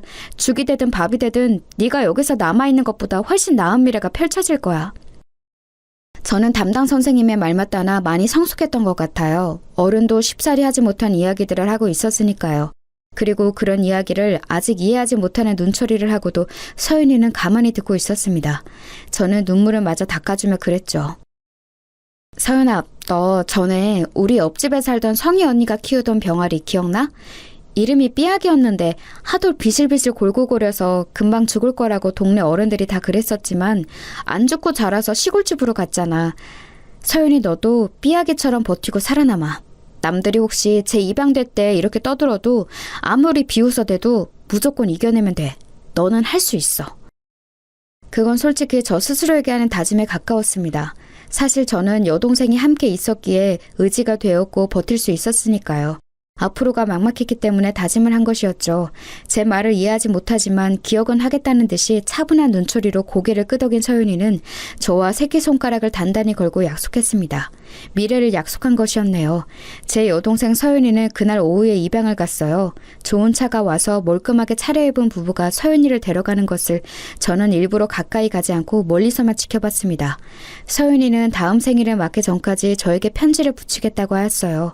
그러려면 한글 공부를 열심히 할 거라고 제가 응원을 해줬는데 시간이 지났지만 편지는 오지 않았습니다. 저는 서윤이의 근황이 궁금해졌죠. 그런데 설상가상으로 고아원의 원장님이 집안에 큰 우환이 생기셔서 다른 분이 새로 오셨습니다. 그 이후로 많은 것이 빠르게 바뀌기 시작했어요. 속절없이 세월이 흘러갔습니다. 저는 어느새 고등학생이 되어 있었죠. 주변의 조언에 따라 대학 입시를 목표로 삼았네요. 같은 고아원 출신들은 거의 다 대학에 가지 않았습니다. 대학에 가고 직장을 바로잡고 이건 굉장히 잘 풀리는 경우라고 하였으니까요. 당시만 해도 지금과 같이 아무나 다 갈 수 있는 대학이 아니었습니다. 큰 결단을 내리고 피를 토할 기세로 공부를 했던 것 같아요. 입시 공부를 하면서 깨달은 사실인데 제가 친구들에 비해 공부 머리라는 게 결코 뛰어나지 못했지만 그래도 의자에 엉덩이 붙이고 앉아있는 끈기는 제법 괜찮더군요. 버티는 것도 하나의 재능이라며 고아원에서 친하게 지냈던 아는 언니가 칭찬해 주었고 저는 더욱 열심히 하였습니다. 제가 죽을 힘으로 책상 앞에 버티고 앉아있는 것처럼 서윤이도 어딘가에서 열심히 버티며 살아가고 있을 거라고 믿었어요. 더 나은 미래를 위해 코피를 쏟아가며 공부한 저는 언감생심, 욕심내지도 못했던 명문대에 합격을 하였습니다. 저를 두고 주변에서는 인간 승리라고 불렀었네요. 대학 생활이 꿈처럼 달콤하지만은 않았고 돈 때문에 허덕여야 했으며 슬프게도 고아라는 사실 때문에 손가락질 당하는 일도 꽤 있었죠. 저는 그 이전보다 더 큰 세상을 알아가는 재미에 초점을 맞췄어요. 세상에는 이유 없이 못되고 나쁘게 구는 사람들이 있는 반면 놀랄 정도로 선한 마음을 가지고 살아가는 사람들 또한 많다는 것을 이때 알았습니다. 좋은 사람들을 놓치고 싶지 않아서 저는 움츠러들지 않고 어깨를 일부러 활짝 펴가면서 인맥을 넓혀갔던 것 같아요. 그러면서 점차 제가 고아에다가 아무런 미천이 없음에도 저라는 인격 자체만을 봐주는 좋은 친구들을 늘려갈 수 있었네요. 가족 아무도 없이 외롭고도 공부를 하며 돈까지 벌기 위해 지독하게 애를 써오며 살아온 저였기에 연애 같은 건 꿈도 못 꿔봤었지만 친구들의 응원에 힘입어 남자친구 또한 처음으로 만들어 보았습니다. 첫 연애는 대차게 실패로 끝났지만 한번 경험을 해보니까 감이 잡히더라고요. 그 다음부터는 자신감을 가지고 연애를 했고요. 제 앞가림 하나는 철저하게 할 줄 아는 저를 두고 주변에서는 정말 똑부러졌다고 평가를 해줬습니다. 저는 막연히 훗날 결혼을 하게 된다면 저보다 낫거나 최소한 제 수준으로 야무진 남자와 하게 될 거라고 믿으며 소망했었네요. 성격 확실하고 능력 좋은 남자라면 금상첨화였고요. 그러나 저는 시간이 흘렀을 때 제 친구들의 얄미운 걱정을 실현시키고 말았어요. 제 친구들이 장난스럽게 저를 향해 이런 말들을 했었거든요. 야, 서영아, 너처럼 똑부러진 여자들이 은근히 결혼해서 고꾸라지는 거 알지? 이상하게 약간 부족한 반푼이 같은 남자를 만나서 혼자 막 가정을 책임져가면서 고생하며 산다더라. 너도 조심해. 뭐? 너 진짜 너무한다. 나한테 왜 그런 악담을 해? 저번에 졸업 시험 같이 쳤던 다른 애도 나한테 그런 농담을 하던데 이것들이 진짜 나를 뭘로 보고 자꾸 그러는 거야? 나 같은 여자는 의사, 변호사 이런 전문직 만날 것 같다고 예상 좀 해주면 어디다 없나? 너희들 전부 나를 질투해서 그러는 거지? 에이, 아니야. 나름 근거가 있어서 그래. 사업병 걸린 남자, 폼 잡는 것만 할 줄 알고 남들 앞에서 부끄러움만 많이 타는 남자. 이런 남자들이 꼭 자기 마누라 속썩이면서 살잖아. 그런데 그 마누라들을 보면 꼭 그렇게 장사를 잘하고 있더라. 아니면 영업을 잘 뛰든가. 아무튼 그렇게 반강제적으로 슈퍼우먼이 돼서 똑부러진 장점을 슬프게 활용하면서 사는 부부가 많아. 내가 TV를 하도 많이 보는 사람이라서 아는 거야. 그때는 스마트폰이라는 것이 보급되기 이전이었으므로 TV만 주구장창 쳐다보았던 그 친구의 눈에는 한량 같은 남자를 잘못 만나서 억지로 슈퍼우먼이 되어서 가정을 이끌어가는 여장부와 똥폰만 잡을 줄 알고 이리저리 훈수나들 줄 알지 생활력은 빵점인 놈팡이의 조합이 자주 보였던 모양입니다. 저는 시간이 한참 지나서야 깨닫게 되었죠. 친구들이 자꾸만 저를 두고 장난스레 그리 말을 했었던 건 남들의 눈에 제가 어쩌면 헛똑똑이 유형처럼 보였기 때문일지도 모른다는 사실은 말입니다. 어렸을 때는 왜 이런 게 안 깨달아지는지 모르겠어요. 어느덧 결혼을 머릿속에 그릴 나이가 되었을 때 만난 남자는 똑부러지는 것과는 거리가 꽤 있었습니다. 저에게는 없는 감수성, 꾹꾹 글자를 눌러 쓴 손편지에 꽃잎으로 봉투를 밀봉한 것이라든지 이런 걸 보면서 제가 홀랑 넘어가 버렸던 것 같아요. 남자친구가 황금빛이 물결치는 갈대밭에서 저에게 청혼을 했을 때 그 멋진 감성을 뿌리치고 제가 어떻게 거절을 할 수 있었겠나요? 저에게 청혼하기 위해 꿇은 한쪽 무릎이 왠지 모르게 아주 많이 든든해 보였습니다. 가족이 없는 저에게 자기가 가족이 되어주겠다는 그 말 또한 아주 달콤하게 들렸고요. 연애 기간이 길지는 않았으나 연애하는 내내 저에게 꿀처럼 달콤한 말들을 많이 해준 사람이었어요. 아등바등 아주 악착같이 살아오느라 바빴던 저에게 남자친구 같은 사람은 거센 소나기가 갑자기 내린 길에서 반갑게 만난 오두막 같은 존재였습니다. 제가 넘어져서 울고 있을 때 저를 일으켜줄 힘이 있는지는 확신할 수 없으나 저와 함께 울어줄 것 같은 그런 느낌을 주었죠. 그리고 무엇보다 남자친구와 만나는 동안 저에게는 엄청난 호재가 있었는데요. 그것은 바로 아주 오랜만에 눈물의 상봉을 이뤄낸 것이었답니다. 네, 맞아요. 제가 오래전에 고아원에서 헤어진 제 여동생 서윤이를 다시 만난 거예요. 서윤이 쪽에서 저를 수소문한 끝에 서로가 만나게 되었죠. 옛날 그때 서윤이가 왜 저에게 편지를 붙이지 않았는지 저는 내내 의문이었는데 비로소 전말을 알게 되었습니다. 알고 보니까 서윤이가 입양을 간 지 몇 달이 지났을 때 병원에서 한 가지 엄청난 사실을 마주했던 거예요. 그건 바로 백혈병이었어요. 지금은 백혈병이라는 병명의 무게가 당시보다 덜하다고 생각합니다. 옛날에는 백혈병에 걸렸다고 하면 무조건 머릿속에서 죽느냐 사느냐부터 떠올랐으니까요. 서윤이는 자기 생일을 불과 한 달 앞두고 병원 생활을 시작했습니다. 경제적으로 넉넉한 집안이었기에 서윤이가 치료를 받을 수 있었고 정말 다행인 일이었죠. 만약 고아원 생활을 계속했다면 백혈병에 걸렸다는 사실도 제때 발견하지 못한 채 진짜 큰일로 번질 수 있었으니까요. 뒤늦게 그 이야기를 듣고는 제가 가슴을 쓸어내렸어요. 병마와 긴긴 사투를 벌인 서윤이는 당연히 그 기간 동안 학교를 다니지 못했어요. 그래서 서윤이의 새 부모님께서는 생각하셨던 건가 봐요. 서윤이의 미국행을 말입니다. 자유로운 교육 시스템 안에서 서윤이가 공부를 해나가길 바라셨던 것이죠. 긴 병원 생활을 마치고 열심히 요양 생활도 다 끝냈더니 이제는 미국으로 가라는 소리를 들은 거잖아. 겁이 나거나 싫지는 않았어? 서윤이 너는 높지도 않은 그 고아원 건물 위로 올라가는 것도 무서워했었는데 어떻게 비행기를 탈 생각을 했어? 그게 사실은 나도 엄청 무서웠어. 겁이 났고 가기 싫었어. 외국이 무조건 미국인 줄 알았던 때였잖아. 그런 엄청난 나라에 내가 간다는 게 실감이 안 났고 얼굴도 모르는 이모라는 분의 집에서 살게 되는 것도 전혀 좋지 않았어. 그런데 나는 입양된 지 얼마 안 돼서 아픈 아이였잖아. 나를 딸로 맞아주신 새 부모님께 민폐를 끼친 것 같아서 늘 전전긍긍이었거든. 미국까지 가기 싫다 그러면 내가 정말 미움받게 될까봐 그게 비행기를 타고 낯선 땅으로 가는 것보다 무서웠어. 언니가 그랬잖아. 꼭 버티라고. 그 말 기억하면서 미국에 갔어. 낯선 문화에 적응하면서 영어도 익히면서 인종차별과 싸워가면서 그렇게 대학을 졸업할 때까지 악착같이 살았지. 힘들 때마다 언니를 생각했어. 내가 치열하게 버티고 있는 만큼 언니도 반드시 그럴 것 같았거든. 그렇게 생각하면 위로가 되더라. 나는 언니 덕분에 이날 이때까지 잘 버티면서 살아온 것 같아. 서윤이가 덤덤하게 말을 하는데 세월이 흘러서 그 어렸던 아이가 어엿한 성인이자 사회인이 되었음에도 옛날 그 얼굴의 인상이 그대로 남아있는 게 신기했습니다. 그래서 저는 아직도 마냥 어린 제 여동생으로만 보였어요. 저도 모르게 손을 뻗어서 서윤이의 머리를 쓰다듬어줬죠. 잘했다고, 수고했다고, 건강하게 살아있어줘서 고맙다고. 그런 말들을 저도 모르게 했던 것 같아요. 제가 한참 중얼거리고 있는데 어느새 서윤이가 어깨를 들썩이면서 울고 있더군요.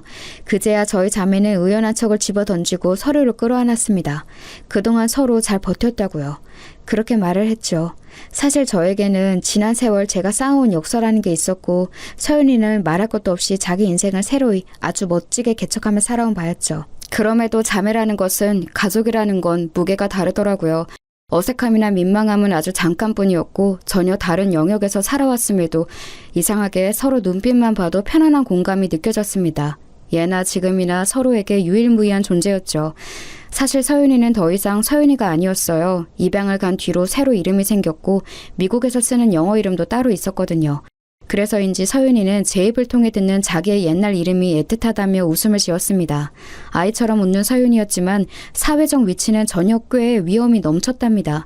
미국에서 대학을 졸업한 뒤 어느 기업에서 짧게 일을 하며 실무 감각을 키운 서윤이는 한국으로 아예 들어온 명확한 목적이 있었어요. 그것은 바로 서윤이의 새 가족 중에 큰 이모 되시는 분이 설립하신 회사에 들어가기 위함이었습니다. 그 당시에는 굉장히 세련되게 느껴졌던 마케팅 전문 회사였어요. 미국에서 공부한 서윤이의 감각을 필요로 하는 곳이기도 했죠. 그 회사는 당시에 점점 더 규모를 키워가며 잘 나가고 있었습니다. 젊은 인력들이라면 모두가 선망하는 곳이기도 했고요. 그런 엄청난 곳에서 제 여동생이 총괄팀장으로 있으며 곧 회사의 총책임자 자리에 오를 것이라는 게 제 가슴을 벅차게 만들었어요. 언니, 혹시 우리 회사에 들어올 생각은 정말 없는 거야? 지금도 언니가 워낙 탄탄한 직장에 다니고 있어서 내가 강하게 더 권유를 하기는 민망하지만 우리 회사로 오면 연봉을 훨씬 더 많이 줄 수 있어. 무엇보다 내가 있는 곳이잖아. 제안은 진심으로 고맙지만 다시 한번 사양해야겠어. 나는 지금의 자리에 만족하고 무엇보다 내가 개척한 길을 오롯이 나만의 힘으로 걸어나가고 싶거든. 이제 너도 내 곁에 있고 언제든지 만날 수 있으니까 너한테 내가 확실하게 언니 파워를 보여줄게. 내가 얼마나 대단한 악바리인지 보여줄 테니까 앞으로 잘 봐. 하여간에 언니를 못 당하겠네.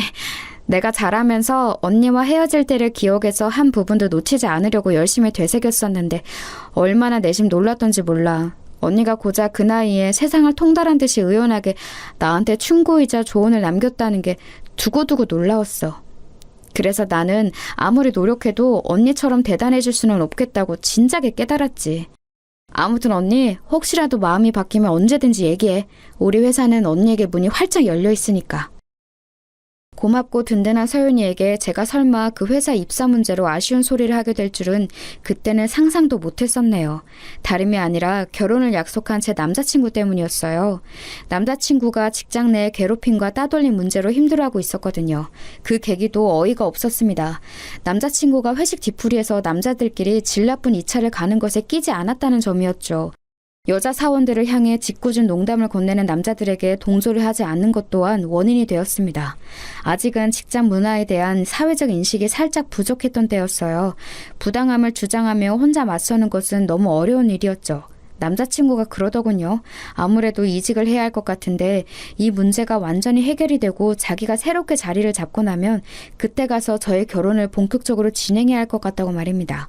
저도 그렇게 생각했어요. 당장 남자친구의 큰 고민이 해결되지 않으면 결혼이고 뭐고 말도 안 되는 일이었습니다.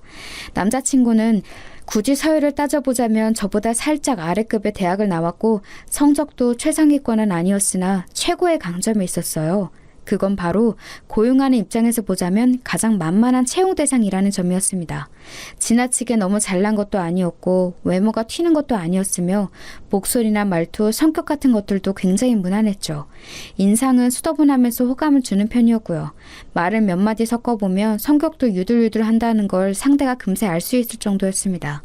의외로 모든 기업에서 잘나고 똑부러지고 대단한 인재를 선호한 건 아니었죠. 사람들과 어우러져서 자기 업무 수행을 잘 할 수 있으면 그게 최고였어요. 남자친구가 직장 내 따돌림 때문에 기가 확 죽어버려서는 성공적인 이직에 대한 자신감이 많이 떨어진 상태였는데 그것만 아니면 이직을 아주 잘할 거라고 저는 믿었어요. 그러다가 문득 서윤이의 회사가 머릿속에 떠오른 거예요. 혹시 서윤이에게 말을 해볼까 하다가 제가 너무 앞서가는 것 같아서 그만두었습니다. 그런데 정말 운명처럼 남자친구가 이직을 진지하게 준비한 세 곳의 회사 중 하나가 그곳이었던 거예요. 남자친구가 열과 성을 다해 이직을 준비한다는 걸 옆에서 지켜보다가 그 사실을 알아차리고 제가 속으로는 비명을 삼켰습니다. 태연한 척을 하면서 남자친구에게 물어봤었죠. 이 중에서 어떤 곳이 가장 욕심났냐고요. 그러자 남자친구는 다른 두 곳의 이름을 가리키면서 해볼 만한 곳들이라고 평했고 서윤이의 회사를 지목하면서 도전 정신으로 부딪혀보는 곳이라고 했습니다. 대학 입시로 치자면 서윤이의 회사는 남자친구에게 있어서 상향 지원이었던 거예요. 붙기 힘들 것 같지만 되면 대박이니까 한줌 희망으로 지원을 해보는 건 말입니다. 그래서 저는 이제 조금 떨리는 심정이 되었고 남자친구에게 장난스레 누가 인맥으로 좋은 회사에 꽂아주면 이런 고생 안 할 텐데 이렇게 떠봤어요. 그런데 남자친구가 표정을 싹 굳히는 겁니다. 그러면 좋기야 좋겠지만 낙하산이라는 낙인이 찍혀서 직장 생활이 부담스러울 것 같고 자기도 그 생각에 사로잡혀서 힘들 것 같다고 하더군요. 약간 소심한 성격이었으니까요. 그래서 저는 고민이 되었어요. 몇 주째 힘들어하는 남자친구를 보았으니 도와주고는 싶은데 대놓고 도와주자니 뒷감당이 어려울 것 같았죠. 참고로 남자친구는 서윤이를 한번 본 적이 있었어요.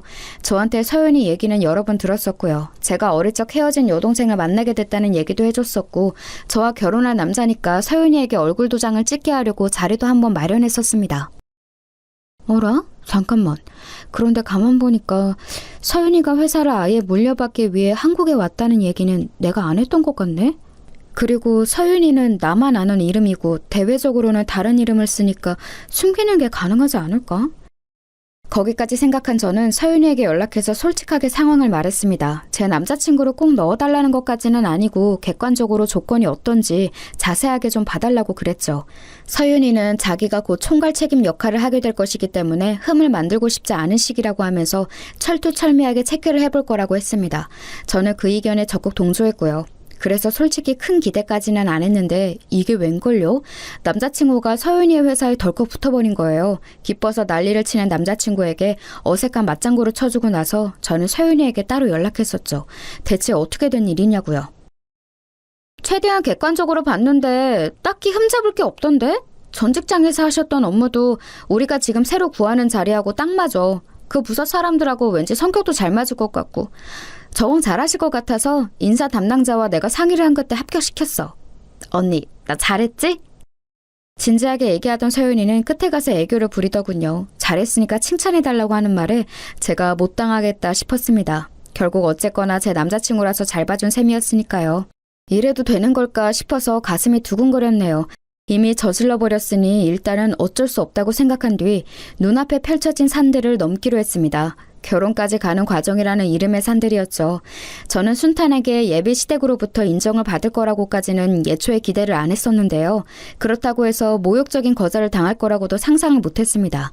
TV에서 종종 다뤄지는 내 아들하고 헤어져 하면서 얼굴에 물을 뿌리는 일까지는 벌어지지 않았으나 그에 비견되는 상황은 벌어지더군요. 뭐야? 양치는 뭐 하시나 봤더니 아이의 부모님이 안 계신다고? 고아원 출신이라고? 에라이, 이날 이때까지 우리 아들의 선자리를 아껴온 내가 잘못이구나. 아끼다고 똥 된다는 말이 바로 이런 거였어. 이딴 근본도 없고 상대할 가치도 없는 여자를 우리 아들이 내 며느리감이라 치고 데려올 줄 알았다면 내가 진작에 어떤 수를 써서라도 장가를 보냈을 거야.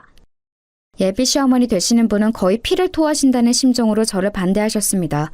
보통 난리를 치신 게 아니었기에 인사드리러 간 자리에서 저는 드물게도 수치심으로 얼굴이 뜨거워지는 경험을 하고 말았네요. 시어머니와 며느리는 원래 어려운 관계니까 너무 낙심하지 말자고 스스로를 얼른 달랬었죠. 고부관계는 원래부터 꼬여있는 실타래 같은 것이고 그걸 풀어가냐 마느냐 혹은 더 꼬이게 하느냐 이런 것이라는 소리를 결혼한 친구에게 들은 적이 있었습니다. 그만큼 고부 관계가 쉽지 않아서 그런 것 같아요. 결혼한 제 직장 선배 한 명은 시어머니와 며느리가 필연적으로 물과 기름일 수밖에 없다는 말까지 했었죠. 그런 말들을 떠올리면서 저는 제가 당하는 수모가 꽤 일반적인 것일 거라고 애써 위안하면서 남자친구를 향해 나는 괜찮다고 씩씩한 척을 했었습니다. 자기 모친이 워낙 유별나게 괄괄한 성격이시기는 한데 설마 이렇게 대놓고 반대를 하실 줄은 몰랐다면서 남자친구도 무척 민망해했어요. 연애를 한다고 얘기를 하면 하도 간섭을 하시니까 저와 만나는 걸 집에 숨겨왔었는데 그게 후회된다고도 하였죠. 남자친구는 어떻게든 자기 모친을 설득하려 했습니다. 그때 당시 예비 시아버지 되시는 분께서는 질환으로 병원 치료를 받고 계셨는데 바로 이 점을 들어서 남자친구는 이럴 때 아버지께 희소식을 전해드리고 싶다고 주장하였으나 오히려 예비 시어머니의 화를 더 사고 말았네요. 오호라, 우리 집 양반이 때마침 아파서 골골거리고 있으니까 딱 이때를 틈나서 결혼을 해치우려고 작정을 한 거였구먼. 고아원 출신 주제에 제법 대학도 잘 나오고 직장도 그럴싸한 곳에 다니고 있어서 보통 내기가 아니겠다고 짐작을 했는데 역시 나였어. 보통 영약한 게 아니야. 저를 색안경을 쓰고 바라보시는 그분의 태도 때문에 저는 속이 꽉 막힌 듯 답답했습니다. 살면서 그렇게 저자세로 나가본 적은 처음이었던 것 같아요. 앞으로 똑소리 나는 며느리가 되어 보이겠다고 하면서 그분께 머리를 숙여 읍소를 했었죠. 팔은 안으로 굽는다고 자기 모친이 열렬히 반대를 하면 남자친구의 기세도 결국 꺾일까 봐 걱정이 됐거든요. 하지만 그럼에도 결코 쉽지 않았습니다. 네가 양심이라는 게 있거든. 가만히 생각을 해봐라. 너는 이미 고아원 출신이라는 것부터가 마이너스인데 네가 잘났다고 해도 우리 아들보다 잘났니? 아니잖아. 우리 아들 이번에 얼마나 근사한 곳으로 이직했는지 너도 잘 알지? 당연히 그걸 알고서는 눈이 돌아가서 우리 아들과 결혼하려고 혈안이 된 것이겠지만 두 사람의 점수 차이가 너무 극심하니까 결혼을 하기에는 영 불공평하다고 나는 생각이 드네. 점수 차이라는 말씀을 하시니까 제가 고아원 출신이라는 딱지를 지을 수 있는 것도 아니니 저는 솔직히 드릴 말씀이 없어지네요. 그런데 이 세상에서 점수 차이가 아름답게 나는 남녀가 몇이나 될까요? 모든 조건이 비등비등하기는 쉽지 않고 또 그렇다고 해서 그 결혼이 순탄할 거라는 보장도 없다고 생각합니다. 오히려 서로 비슷하기에 마찰이 더 일어날 수도 있겠죠. 그건 네 말이 맞다만 그래도 이건 내 입장에서는 도저히 화딱지가 나서 그냥 허락을 해줄 수가 없어. 원래 여자한테 잘못 빠지면 눈이 휙 돌아가는 게 남자라는 동물이니 우리 아들은 불쌍한 환경에서 자란 너를 치근하게 보고 동정심을 발휘했다고 치자. 그런데 너는 뭐야? 너는 왜 양심도 없이 거기다 대고 맞장구를 쳐주고 있어? 그러면 안 되는 거 아니니? 되고 안 되고라는 이분법적인 논리로 남녀 관계를 설명할 수 없다고 저는 봅니다. 그리고 말씀하신 것처럼 그 사람이 정말 너무도 착하고 마음도 여려서 저에게 동정심을 가져준 걸지도 몰라요. 그럼에도 저는 그 마음이 따뜻하게 느껴지더라고요. 그 관심과 애정에 저는 열과성을 다해서 보답하고 싶어졌어요. 결혼하면 정말 잘 살 자신이 있습니다. 역시나 보통 내기가 아니야. 새치어를 차분하게 놀리는 모양이 아주 심상치가 않아. 물러 빠진 우리 아들이 혹시 앞으로 손해보고 사는 건 아닌가 싶어서 걱정이네. 혀를 쯧쯧 차시면서도 저를 향한 적개심이 확연히 줄어들어 계신 게 보였습니다. 뭐 이딴 게 있냐고 하시면서도 저를 향해 더 이상 지적할 부분들이 없으신지 그 이후로는 약간 조용한 행보를 보이셨어요. 그러더니 며칠 후 남자친구를 통해 저희 재직증명서와 급여명세서 같은 걸 보고 싶다고 요청을 해오셨습니다. 저는 거리낄 게 없어서 그렇게 따라 준비를 했는데 남자친구에게 그걸 다 전달해주고 나니까 약간 이상한 기분이 들더라고요. 이런 것쯤은 남자친구가 중간에서 자기 모친을 제지해줄 수 있는 게 아닌가 싶었거든요. 그런데 자기 모친의 요청을 저에게 그대로 전달하는 걸 보면서 착해서 좋다고 여겼던 유순한 면들이 결혼하고 나면 답답하고 속 터지는 면들로 보이겠구나 하는 판단이 처음으로 섰습니다. 뭔가에 홀린 듯 남자친구와의 결혼을 위해 달려오느라 앞만 봤는데 차분하게 생각이라는 걸 정리해 본 거죠. 분위기에 휩쓸려서 홧김에 결혼했다가 금세 후회했다는 직장의 어떤 분 이야기도 떠올랐습니다. 제가 왠지 모르게 심란해졌을 때였어요. 예비 시어머니 되시는 분의 허락이 떨어진 겁니다. 저를 며느리로 받아주시겠다며 결혼 준비에 들어가자고 하셨어요. 심란했던 것도 있고 저는 화들짝 놀랐죠. 그분은 가만히 계산기를 두드려 보니까 저를 며느리로 맞이하는 게 장기적으로 손해보는 것 같지는 않다고 하시면서 결혼에 대해 진지하게 한번 논의를 해야 하니까 식당 예약을 하라고 하셨습니다. 고아원 출신이라 그런 걸까요? 저는 이런 뉘앙스를 읽는 것에는 눈치 백단인 편이었어요. 식당 예약부터 저를 가늠하시고자 함을 알았습니다. 남자친구에게 그분의 평소 취향을 세세히 물어보았고 음식은 물론이고 인테리어와 위치 같은 곳까지 흠잡을 데 없는 식당으로 골랐습니다. 약속된 당일 예비 시어머니께서는 식당에 들어서시면서 제법이네 라는 표정을 짓고 계셨죠. 성공이다 싶었어요. 이제 문제될 것은 없을 줄로 알았습니다. 서연이에게도 이쯤이면 결혼 얘기를 자세하게 해줄 수 있겠다 싶어서 제가 속으로 즐거워하고 있을 때였어요. 제가 자연스레 여동생 이야기를 꺼냈는데 그분의 표정이 확 굳어지는 겁니다. 여동생? 부모도 형제도 없는 거 아니었어? 고아원에서 헤어진 여동생을 지난해에 다시 만났다고? 결혼 얘기를 이미 여동생에게 꺼냈고 내일 만나서 자세한 결혼 이야기를 전해줄 거라고? 하하, 이런 어이없는 상황을 다 보았나. 기껏 고아 하나 걷어주려고 선심 쓰기로 결정했더니 웬 여동생? 걔는 뭐하는 얘라니? 돈이나 좀 버니? 혹시 너한테 기생하며 사는 건 아니지? 저보다 5살 아래고요. 나이에 비해 능력이 좋아요. 민폐가 될 일은 결코 없을 거예요. 그런데 제 여동생이 만약 돈을 좀 못 번다고 해도 저는 상관없이 제 여동생을 아끼고 사랑할 거예요. 제 여동생의 존재가 무슨 큰 문제라도 되나요? 당연하지. 너 잘난 우리 아들하고 진짜로 결혼하고 싶거든. 네 여동생이지 않은 건 내다버리고 앞으로 우리 집안에 그 냄새 묻힐 생각도 하지 마. 고아라는 배경도 그렇고 직장도 훨씬 멋진 우리 아들에 비해서 네가 기우는 결혼이니까 너는 앞으로 우리 집안 입맛대로 맞춰서 살면 되는 거야. 네 여동생에 끌 필요가 없어. 멀리 치워버려. 그때 제 이성이 또 끊기는 게 여실히 느껴지더군요. 인상을 찌푸리시는 그분의 얼굴을 가만히 보다가 천천히 제 옆자리의 남자친구를 쳐다봤어요. 저에게 난처한 눈빛을 보내고 있었죠. 그 눈빛의 의미를 저는 알 것 같았습니다. 우리 엄마 말대로 해 라는 표시였어요. 우유부단한 모습도 착하고 순해 보여서 참 좋았는데 이제는 그게 찌질해 보였습니다. 저는 피식 웃으면서 가방을 뒤져 명함 하나를 꺼내 테이블 위로 올려두었어요. 남자친구가 그걸 먼저 알아봤고 예비 시어머니께서도 놀란 얼굴이 되셨죠. 이게 뭐야? 여긴 우리 아들 회사잖아? 대표 명함? 너 혹시 이 회사 대표하고 아는 사이였니? 그 대표가 제 여동생이에요. 멀리 치워버리라고 하신 바로 그 여동생이요. 저는 이만 가볼게요. 계산하고 가겠습니다. 앞으로 뵐 일은 없을 거예요. 두 사람이 충격에 얼어붙었을 때 저는 자리에서 일어났습니다.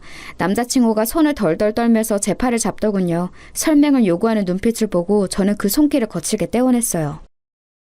내 여동생 옛날에 입양 간 거 알고 있지?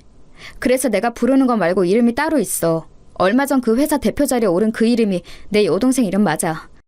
아, 혹시 내가 낙하산 태워준 건지가 궁금해? 그것도 맞아. 하도 간절해 보이길래 내가 여동생한테 부탁을 넣었지. 그런데 지금은 후회되네.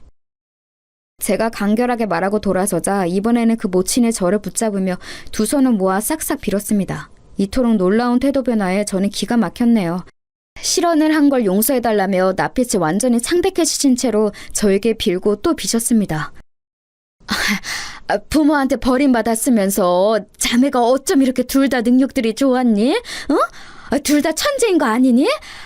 내가 그런 것도 못 알아보고 아까 개소리를 좀 짓거렸지. 미안하다. 내가 살짝 노망이 왔나 봐. 우리 아들의 뒤에서 네가 힘을 써줬었다니. 세상 천재 이런 완벽한 신부감이 있을까? 우리 아들이 복을 받은 거였어. 네, 그리고 방금 그 복을 뻥 걷어찼죠. 미련한 좀 없다는 듯 제가 웃으며 말했을 때 그분은 몸에서 힘이 쭉 빠지셨는지 옆으로 털썩 쓰러지셨어요. 넋이 나가 계셨죠. 남자친구는 놀라서 자기 모친을 부축하다가 혼란스러운 눈으로 저를 쳐다봤습니다. 앞으로가 걱정인 모양이었어요. 저는 더 상대 안 하고 나왔네요. 바로 여동생에게 연락해서 만났어요. 모든 일을 다 털어놨더니 서윤이는 분노를 금하지 못하면서도 자기 명함을 꺼내들어서 제가 대처한 것만은 속이 시원하다고 해줬습니다. 언니, 나이 먹었다고 급하게 결혼하려고 하지 마. 결혼 생활이라는 게 아주 어려운 일인 걸 우리는 알고 있잖아? 직접 눈으로 보고 겪어봤으니까. 서윤이의 말이 맞았습니다. 결혼이라는 무게를 내려놓고 마음 편하게 사는 게 나을 것 같더라고요. 그 이후로 저는 남자친구와 헤어졌어요. 결혼을 꿈꿨던 사이였건만 헤어지고 나니까 그냥 남이 되는 것에 허탈하더군요. 저에게 울면서 매달렸으나 제 마음은 이미 떠나 있었습니다. 여동생 회사에서는 그 사람이 몇 달 뒤 자진 퇴사했어요. 정신적으로 강인하지 못한 사람인데 자기가 낙하산이었다는 사실에 충격을 받았을 뿐더러 제 여동생 회사니까 눈치가 보여서 전전긍긍이었나 보더라고요. 하도 신경을 많이 써서 스트레스성 위험이 크게 놓졌고 회사 생활이 어려워져서 눈물을 머금고 퇴사를 한 거였죠. 들렸던 후문으로는 저와 헤어진 이후로 자기 모친에게 원망을 쏟아내며 많이 싸운 모양인 것 같았네요. 아무튼 그렇게 인연의 막은 내렸습니다. 그 이후로 저는 더 멋진 인연을 만나서 행복한 시간들을 지금껏 보내왔으니 과거를 과거로만 묻어둘 수 있어서 다행이라고 생각 중이랍니다.